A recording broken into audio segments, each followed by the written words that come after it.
acerca de Quintiliano, cuyo nombre completo era Marco Fabio Quintiliano. Si lo decimos en latín, Marcus Fabius Quintilianus o Quintilianus, depende de la pronunciación que se esté ocupando. Nació en Calahorra, que antes se llamaba Calagurris, Násica Iulia, el año 35. Esto es el año 35 de nuestra era, y murió aproximadamente en el año 95, no se conoce la fecha exacta, en Roma. La obra más conocida de Quintiliano son las instituciones retóricas. De ella hay pues varias ediciones. Es una obra que fue muy famosa en su momento. Actualmente sigue siendo usada.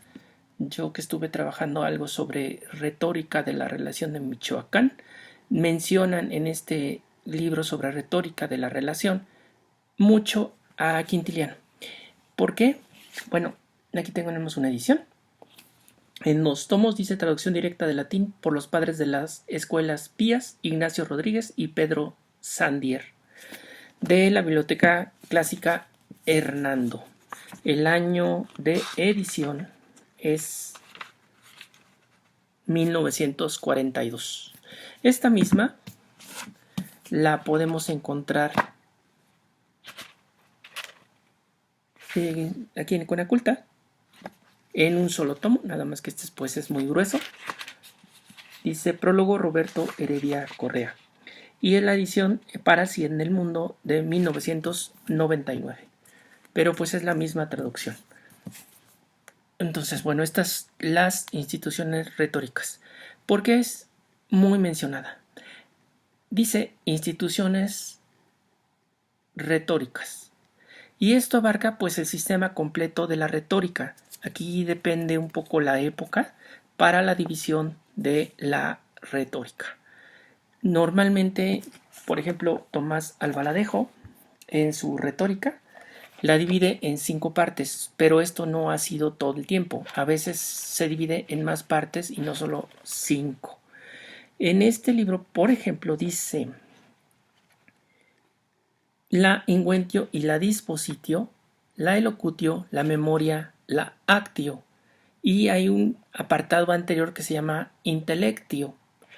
Entonces, bueno, varía la división de estas operaciones retóricas o de las partes del discurso.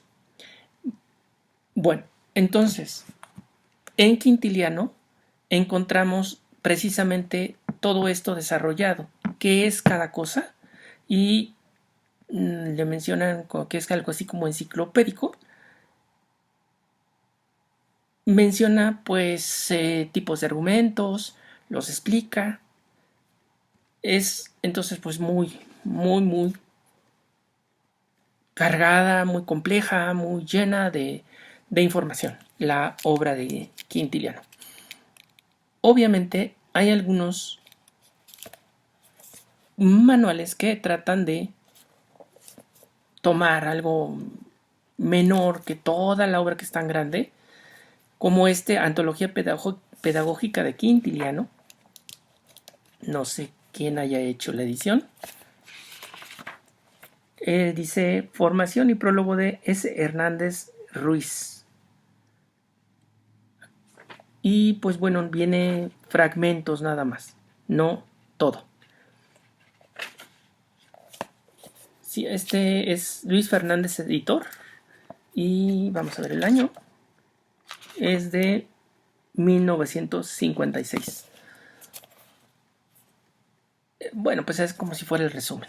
Aquí tenemos otra edición de Quintiliano sobre la enseñanza de la oratoria 1-3, editada por la UNAM, y esta es de Carlos Gerhard Hortet.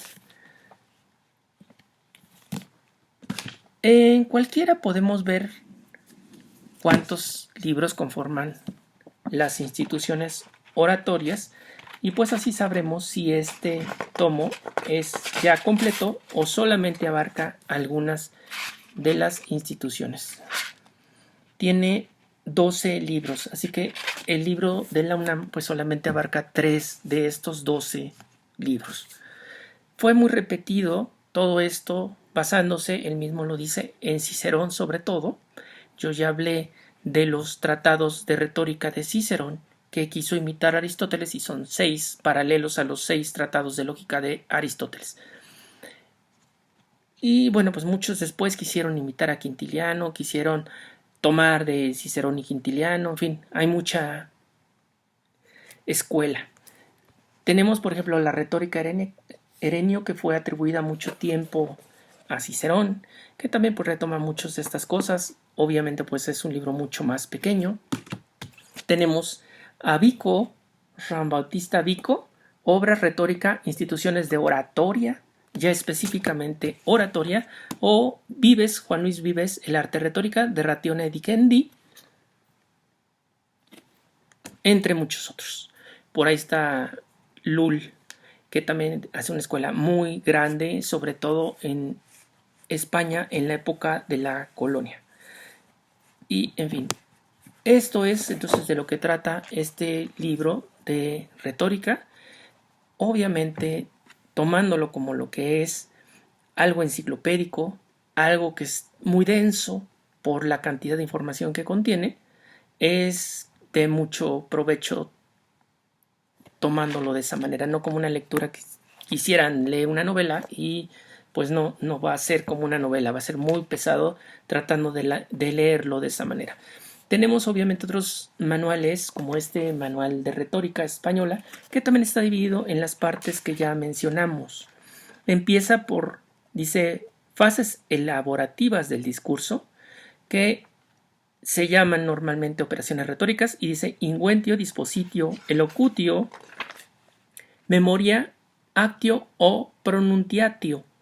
Las dos últimas son las que abarcan más o tienen más que ver con oratoria, mientras que todas las otras son previas al declamarlo, al decirlo en público, al decirlo de manera verbal o en voz alta.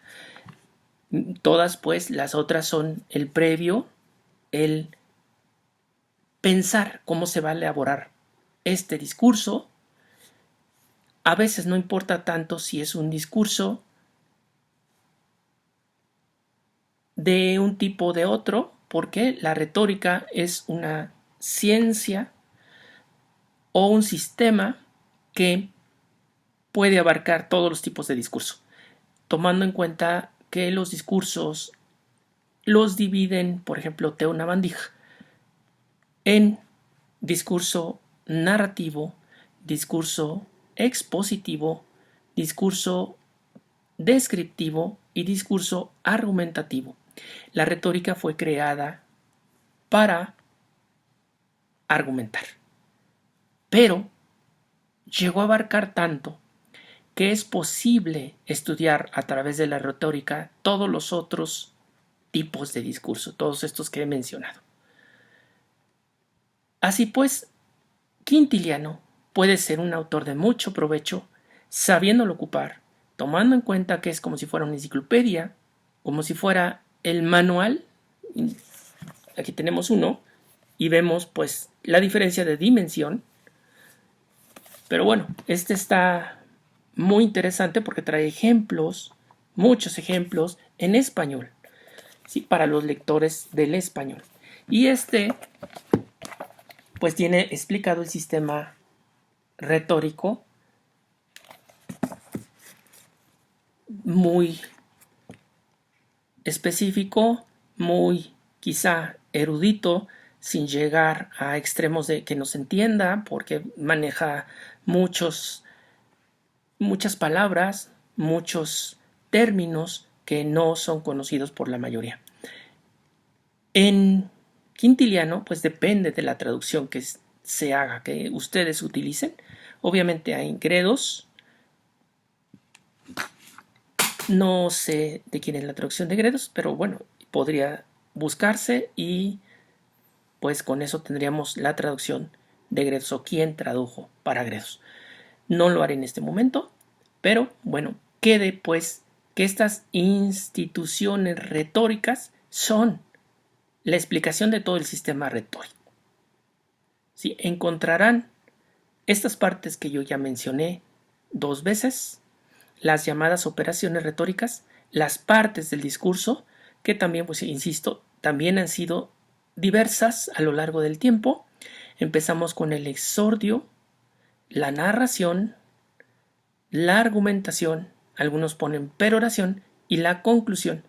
Todas estas también tienen nombres en latín, pero como son cosas que se han ocupado durante mucho tiempo también en nuestra lengua, ya fueron traducidas y existe una equivalencia, digamos, exacta para estas palabras, mientras que las operaciones retóricas muchas veces no tienen una equivalencia exacta aún en español, aunque hay quienes sí las traducen, como el caso de la inquentio, que parece inventar, pero en realidad es encontrar o hallar. Así que bueno, no tienen esta equivalencia. Esas serían pues las limitaciones que encontramos en las traducciones que pues tienen los términos a veces en latín y no podemos acceder tan fácilmente a ellos a menos de que estén explicados o hayan encontrado una equivalencia los traductores.